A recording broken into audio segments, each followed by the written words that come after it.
Supreme court ने जब राम मंदिर का फैसला दिया वो जागरूकता की वजह से दिया हिंदुओं की। हिंदू जाग गया था। हिंदू ने सबूत नहीं दिए, गवाह नहीं दिए, कोई साक्ष्य पेश नहीं करे।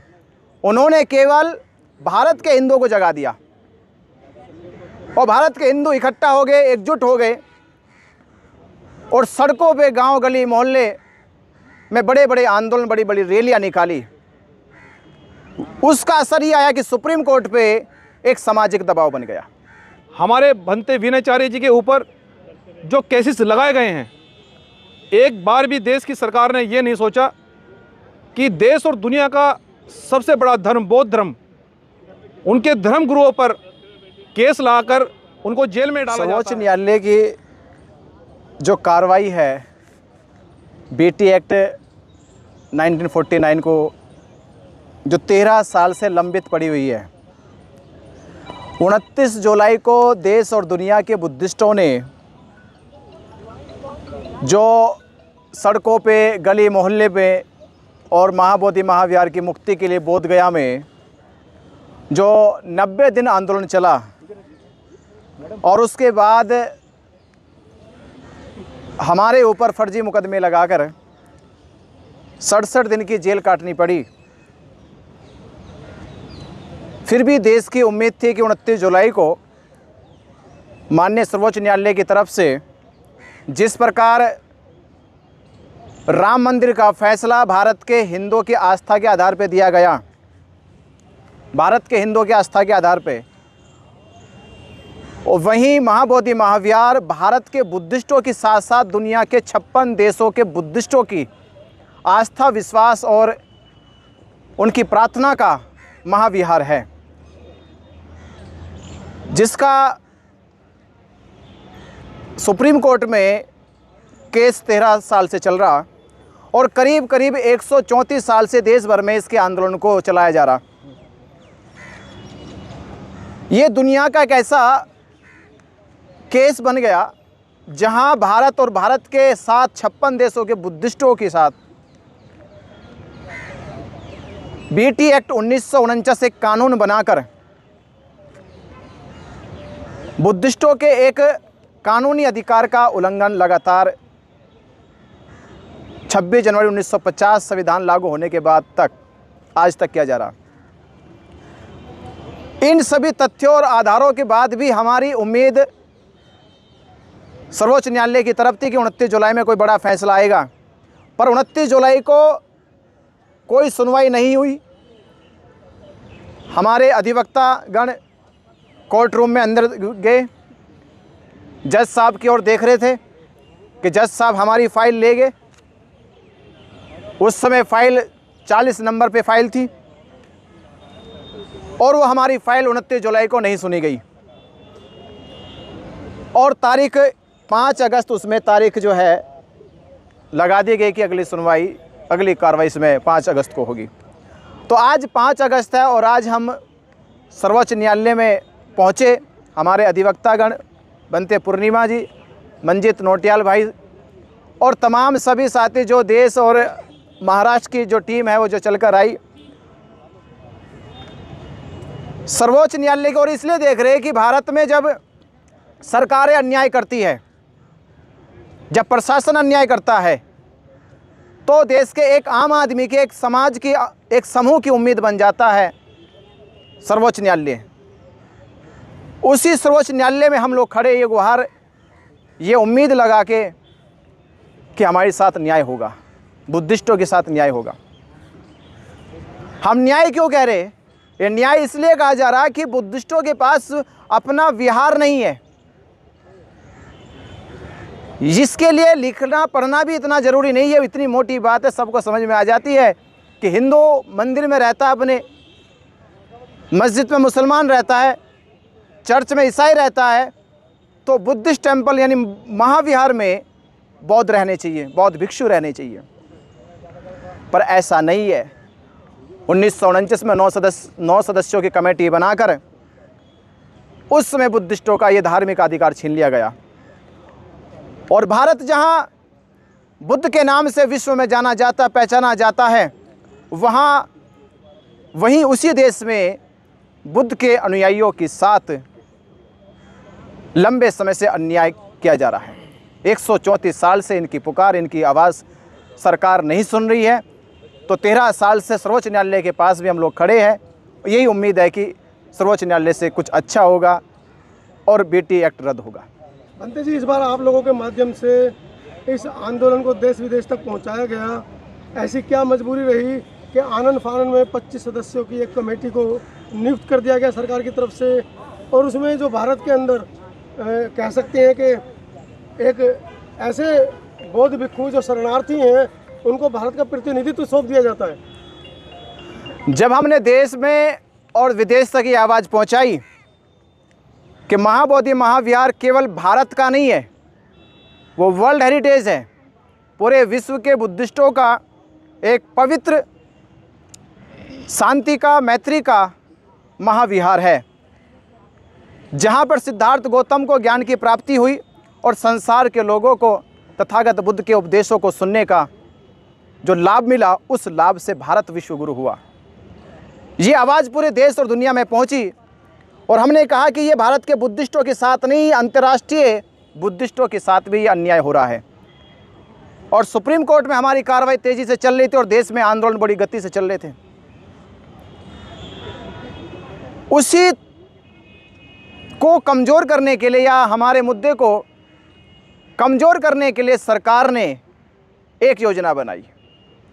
उस योजना में 10 देशों के बुद्धिस्ट प्रतिनिधित्व को लिया इस आधार पे कि वो सलाह देंगे, और बाकी 15 सदस्य भारत से लिए गए। भारत में जो धार्मिक आधार पे बौद्ध भिक्षु को चुनाव किया गया वो दलाई लामा जी है। दलाई लामा जी जो मूलतः तिब्बत के रहने वाले हैं। सवाल यह है कि भारत के किस बौद्ध भिक्षु को लिया गया। भारत में सैकड़ों बौद्ध संस्थाएं हैं जो भारत में घूम घूम कर बौद्ध धर्म का प्रचार प्रसार करती है। क्या उन संस्थाओं के किसी प्रतिनिधित्व को लिया गया? और ये 25 सदस्यीय बोर्ड जो बनाया गया केवल सलाह देने के लिए। सलाह कैसे दी जाएगी? जो 10 देश के प्रतिनिधित्व होंगे वो देश के बाहर रहेंगे। दलाई लामा जी की उम्र उतनी हो गई कि वो अब सलाह क्या देंगे। और जो बाकी सदस्य हैं वो सरकार के कुछ रिटायर ऑफिसर हैं, कुछ नेतागण हैं, कुछ लोकल के नेता, पार्षद, सांसद लोग हैं। इसका अर्थ जो सलाह देने वाले लोग हैं भारत के अंदर के, वो बुद्धिस्ट ही नहीं है। दलाई लामा जी को छोड़ के वो बुद्धिस्ट ही नहीं है। सवाल यहाँ सलाह का नहीं था, सवाल था यहाँ न्याय का। न्याय बुद्धिस्टों को चाहिए था। तो ये मुद्दे को भटकाने के लिए और वो पेश कर सके कोर्ट में या सरकार के सामने कि देखो अब केवल 9 सदस्यों कमेटी नहीं है, केवल इसमें महंत अब लूटपाट नहीं कर रहा, अब ये लूटपाट का जो निगरानी है वो 25 लोगों की नज़र में हो रही है। मतलब निगरानी रखी गई, केवल लूटपाट के लिए महंत अभी भी जिंदा है। हमारा जो लड़ाई है बीटी एक्ट रद्द कराने की है और बुद्धिस्टों को सौंपने की है और निरंतर जारी है। जी, आगे क्या कुछ रणनीति रहेगी आप लोगों की, और कब तक लग रहा है कि इस मामले पे सुप्रीम कोर्ट जो है वो तारीख? देखिए, हमारी रणनीति जिस प्रकार समझ में आया कि भारत में जागरूकता की कमी थी। जागरूकता की कमी का मतलब था, सुप्रीम कोर्ट ने जब राम मंदिर का फैसला दिया वो जागरूकता की वजह से दिया हिंदुओं की। हिंदू जाग गया था। हिंदू ने सबूत नहीं दिए, गवाह नहीं दिए, कोई साक्ष्य पेश नहीं करे। उन्होंने केवल भारत के हिंदुओं को जगा दिया और भारत के हिंदू इकट्ठा हो गए, एकजुट हो गए और सड़कों पे, गांव गली मोहल्ले में बड़े बड़े आंदोलन, बड़ी बड़ी रैलियां निकाली। उसका असर ये आया कि सुप्रीम कोर्ट पे एक सामाजिक दबाव बन गया। सुप्रीम कोर्ट ने एक सामाजिक दबाव के आधार पर राम मंदिर का फैसला हिंदुओं के पक्ष में दे दिया। और इसको आपने देखा, यही दबाव सामाजिक 2 अप्रैल 2018 में SC/ST एक्ट में जब संशोधन हुआ था, उसके खिलाफ SC/ST वर्ग के लोगों ने सड़कों पे एक आंदोलन किया और उस आंदोलन का दबाव ये बना कि केंद्र की सरकार ने अध्यादेश लाके उसको और मजबूत किया। लोकतंत्र में समाज की शक्ति सबसे बड़ी शक्ति मानी जाती है। हम वही प्रयास कर रहे कि महाराष्ट्र में 17 अगस्त से और 24 सितंबर तक पूरे महाराष्ट्र में BT एक्ट रद्द करने के संबंध में महाबोधि महाविहार मुक्त कराने के उद्देश्य को लेकर पूरे महाराष्ट्र में यात्रा निकाली जा रही है। महाराष्ट्र के बाद छत्तीसगढ़, गुजरात, मध्य प्रदेश और फिर उत्तर प्रदेश में नॉर्थ ईस्ट, ऐसे पूरे देश में हम लोग आने वाली, जब हमारे इस आंदोलन को 1 साल हो जाएगा 12 फरवरी 2026 तक, हम उस समय तक देश के हर एक राज्य में जाकर गली मोहल्ले और गांव तक प्रत्येक अम्बेडकरवादी बुद्धिस्टों को, बहुजन समाज को ये समझाएंगे, बताएंगे कि अपने BT एक्ट 1949 को रद्द कराने के लिए और अपने महाबोधि महाविहार को मुक्त कराने के लिए एकजुट हो जाओ। उस मुहिम के तहत हम लोगों ने ये प्रयास शुरू किया है और ये प्रयास की सफलता का हमें लगता है परिणाम भी मिल रहा है कि सरकार डरने लगी है। इसलिए सरकार मजबूत से मजबूत अपने जितने भी हथकंडे वो अपनाना शुरू कर दिए। मतलब भंते जी, आप ये मानते हैं कि कानूनी लड़ाई जीतने के लिए आपको पहले सड़क पे मजबूत होना होगा, लोगों को एकत्रित करना होगा, तभी आप कानून से भी ये लड़ाई जीत सकते हैं? बिल्कुल, इसका मतलब प्रमाण हो गया ना, इसके प्रमाण है कि इसके प्रमाण बस हिंदू कि हमने एकता का प्रमाण देख लिया। नहीं तो सरकार उनके पास थी, उनके मंत्री, उनके जज भी थे, एडवोकेट भी थे, तो भी वो लड़ाई नहीं जीत पाए। लड़ाई तभी जीती जब उन्होंने समाज में जागरूकता लाई। वही काम हमें करना है कि हमें देश और दुनिया में जागरूकता लेके आनी है कि महाबोधि महाविहार को मुक्त कराने के लिए देश के सभी हमारे जो सुप्रीम कोर्ट है या हाई कोर्ट है, डिस्ट्रिक्ट कोर्ट है, सभी अधिवक्ताओं को मिलकर ये आवाज़, ये गुहार लगानी चाहिए कि हम इस आंदोलन के साथ हैं। सभी नेताओं को गुहार लगानी चाहिए, आवाज़ बुलंद करनी चाहिए, हम इस आंदोलन के साथ हैं। और तमाम सभी संगठनों को जो बाबा साहब डॉक्टर अंबेडकर, तथागत बुद्ध और संत महापुरुषों के नाम पर देश में धर्म का प्रचार प्रसार करते हैं, उनको अपने आंदोलन को, अपने एजेंडे में महाबोधि महाविहार का मुक्ति का एजेंडा रखना चाहिए। जब देश के करीब करीब 50 करोड़ लोग, जो SC/ST 50 करोड़ है, अगर वो ये बात को समझ गए तो शायद हम इस अपने आंदोलन की सफलता को देखेंगे और सुप्रीम कोर्ट सामाजिक प्रेशर दबाव के कारण हमारे हक में ही फैसला देगा। मंजीत नौटियाल, भीम आर्मी प्रमुख, आज हमारे बीच में है, सुप्रीम कोर्ट पहुंचे हैं।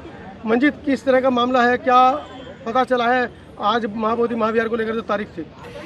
देखिए, आज महाबोधि महाविहार को लेकर आज देश के सबसे बड़े मंदिर सर्वोच्च न्यायालय में आज सुनवाई होनी थी, जिसमें कि हमारे भंते विनयचार्य जी भी आज हम लोगों के बीच में, हमारे धर्मगुरु पहुंचे हैं।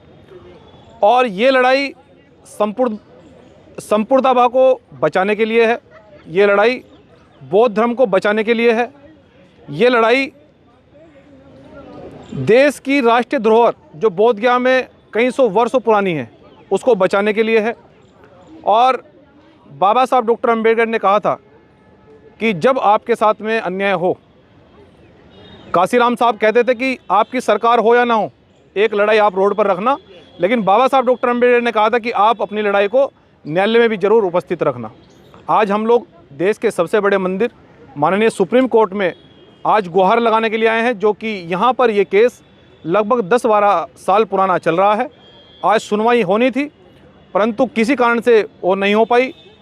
तो ये जिस प्रकार से देश के और दुनिया के बौद्ध धर्म के मानने वाले लोगों के साथ में जो अन्याय हो रहा है, जो उनको प्रताड़ित किया जा रहा है, हमारे भंते विनयचार्य जी के ऊपर जो केसेस लगाए गए हैं, एक बार भी देश की सरकार ने ये नहीं सोचा कि देश और दुनिया का सबसे बड़ा धर्म बौद्ध धर्म, उनके धर्म गुरुओं पर केस लाकर उनको जेल में डाला जाता है। तो इससे बड़ा अपमान कुछ नहीं हो सकता। लेकिन देश दुनिया में बौद्ध के मानने वाले लोग, संविधान को मानने वाले लोग, हम बड़ी मजबूती से भीम आर्मी जय भीम संगठन इस आंदोलन को पूरे देश के कोने कोने तक पहुंचा रहा है। हम इस लड़ाई को रोड पर लड़ने के लिए लगातार मजबूत कर रहे हैं और मैं इस देश की बहुजन मीडिया से भी ये कहना चाहता हूं, क्योंकि जो राष्ट्रीय मीडिया है, जितने भी चैनल हैं, वो सारे सरकार के हाथों बिके हुए हैं। जब भी हमारा उत्पीड़न होता है, जब भी हमारे साथ में अन्याय होता है, काशीराम साहब भी कहते थे कि ये मीडिया हमारी मीडिया नहीं है, ये मीडिया बिकी हुई है, ये मीडिया आपकी बात को कभी नहीं उठाएगी, जब जब आपका उत्पीड़न होगा ये कभी नहीं दिखाएगी। इसलिए मैं बहुजन समाज की मीडिया से भी अपील करना चाहता हूँ और आपका हृदय से धन्यवाद भी करना चाहता हूँ कि बाबा साहब डॉक्टर अम्बेडकर का कारवा, लोकतंत्र का चौथा स्तंभ अगर कोई मजबूत कर रहा है तो आप जैसे महानुभाव बहुजन मीडिया कर रही है। देश के अंदर जितने भी घटनाएं होती हैं, चाहे वो बौद्ध मंदिर का मामला हो, चाहे वो SC ST का मामला हो, चाहे वो NRC का मामला हो, चाहे वो कोई भी मामला इस देश का एट्रोसिटी का मामला हो, तो जिस प्रकार से बहुजन मीडिया देश के लोकतंत्र में बड़ी मजबूती से हमारी आवाज़ को रखती है, हमारे आंदोलन को जनता के बीच तक पहुंचाती है, आपका जितना भी धन्यवाद किया जाए उतना ही कम है। लेकिन मैं बहुजन समाज के लोगों से भी भीम आर्मी जय भीम संगठन के माध्यम से और बौद्ध भिक्षुओं की ओर से कहना चाहता हूं कि ये मार्ग बाबा साहब डॉक्टर अम्बेडकर का दिखाया हुआ मार्ग है और ये मार्ग वो मार्ग है जिससे सामाजिक परिवर्तन हो सकता है, जिससे आप जातिगत भेदभाव से बाहर निकल सकते हैं, जो मार्ग समानता दर्शाता है, जो मार्ग किसी के साथ में अन्याय नहीं होने देता है। इसलिए जो देश की सरकार है, जो मनवादी ताकतें हैं, जो RSS और BJP की मीडिया है और जो RSS और BJP के जो सरकार है, वो इस रास्ते को इसलिए रोकना चाहती है कि अगर देश बुद्ध के मार्ग पर चलेगा, अगर देश दुनिया में बुद्ध का प्रचार होगा तो समानता आएगी, सबके साथ में न्याय होगा, देश मुट्ठी भर लोगों के हाथों में नहीं रहेगा। इसलिए मैं देश के तमाम बुद्ध के मानने वाले लोगों से भी अपील करना चाहता हूं कि आप अगर सामाजिक परिवर्तन करना चाहते हैं, अगर आप देश के संतों, गुरुओं, महापुरुषों फूले साहब अम्बेडकर, काशीराम का सपना पूरा करना चाहते हैं तो आपको बुद्ध के मार्ग पर चलकर आपको इस कारवा को, इस आंदोलन को जन जन तक पहुंचाना होगा, क्योंकि यही वो मार्ग है जिसको बाबा साहब डॉक्टर अम्बेडकर ने अंतिम में, अपने अंतिम रूप में जाते जाते बड़े दुख के साथ में नागपुर में ये संदेश दिया था कि मेरे भारतवर्ष के लोगों, इस देश को अगर जातीय मुक्त करना चाहते हो, अगर इस देश में छुआछूत भेदभाव को ख़त्म करना चाहते हो, अगर आप इस देश से असमानता खत्म करना चाहते हो, तो मेरा आपसे ये आग्रह है कि आप बुद्ध के मार्ग पर चलना। इसलिए बुद्ध का मार्ग रोका जा रहा है, इसलिए हमारे बौद्ध मठों को कब्जाने का प्रयास किया जा रहा है, इसलिए बौद्ध गया को कब्जाने का प्रयास किया जा रहा है कि अगर बुद्ध का मार्ग पर देश चलेगा, अगर बौद्ध का प्रचार देश में होगा तो समानता आएगी, सबको न्याय मिलेगा और देश की सरकार नहीं चाहती है। लेकिन हम लोग बाबा साहब डॉक्टर अम्बेडकर के अनुयायी साहब काशीराम जी के मूवमेंट को देश के कोने कोने तक ले जाकर हम इस आंदोलन को मजबूत करेंगे और जब तक बोध गया मुक्त नहीं हो जाता, इस लड़ाई को राष्ट्रीय अंतर्राष्ट्रीय लेवल पर लड़ने का काम करेंगे। मंजीत, आपको नहीं लगता जिस व्यवस्था के साथ हमारी लड़ाई है वो मुट्ठी भर लोग कसकर मुट्ठी बीच कर बैठे हुए हैं, एकता का परिचय दे रहे हैं जी, और आप लोग 85% अपने आप को कहते हैं, उसके बावजूद भी टुकड़ों में बटे हैं, कहीं ना कहीं आपकी हार का ये भी मुख्य कारण है। देखिए, मैं एक बहुजन समाज का कार्यकर्ता, बार बार इस देश के बहुजनों से, इस देश के बहुजन नेताओं से हम बार बार यही अपील कर रहे हैं कि जब तक आप साहब काशीराम जी का मोमेंट, जब तक उनका आंदोलन आप जन जन तक नहीं पहुंचा पाएंगे, जब तक आपकी सामाजिक और राजनीतिक अधूरी है, जब तक आप कोई राजनीतिक परिवर्तन देश के अंदर नहीं कर पाएंगे, जिसका प्रमाण 2006-07 के अंदर जब बहुजन मूवमेंट इस देश के अंदर बड़े उफान पर आया और देश के सबसे बड़े सूबे में आपकी सरकार बनवाई, तो मैं आप तमाम बहुजन के लोगों से कहना चाहता हूं कि आपको आंदोलन करने की जरूरत है। अभी हमें घर से निकलकर आंदोलन को मजबूत करने की जरूरत है। अभी हम घर से निकलकर काशीराम साहब के मूवमेंट को मजबूत करने की जरूरत है। और इस आंदोलन को, ये जब तक आंदोलन मजबूत नहीं होगा, आप राजनीतिक प्रयास कितना भी कर लीजिए, आप राजनीति में सफल नहीं हो पाएंगे। क्या लगता है आप जीत पाएंगे इस लड़ाई को? हम इस लड़ाई को जब तक नहीं जीतेंगे, क्योंकि मैं आपको एक बात और बताना चाहता हूं कि हम लोगों ने इस देश के अंदर बहुत बड़े बड़े आंदोलन जीते हैं, चाहे वो दिल्ली तुगलकाबाद का आंदोलन हो, SC ST का आंदोलन हो, तो इस आंदोलन को हम क्यों नहीं जीत सकते? बस बहुजनों को जागने की जरूरत है। जिस दिन बहुजन जागा, जिस दिन बहुजन समाज दिल्ली जंतर मंतर और बड़े पैमाने पर आएगा, इस देश की सरकार को भी घुटनों पे चलना पड़ेगा और माननीय सुप्रीम कोर्ट को भी हमारी बात को सुनना पड़ेगा। इसलिए इस आंदोलन को जब तक नहीं जीतेंगे, जब तक हम चुप नहीं बैठेंगे, लड़ेंगे और जीतेंगे।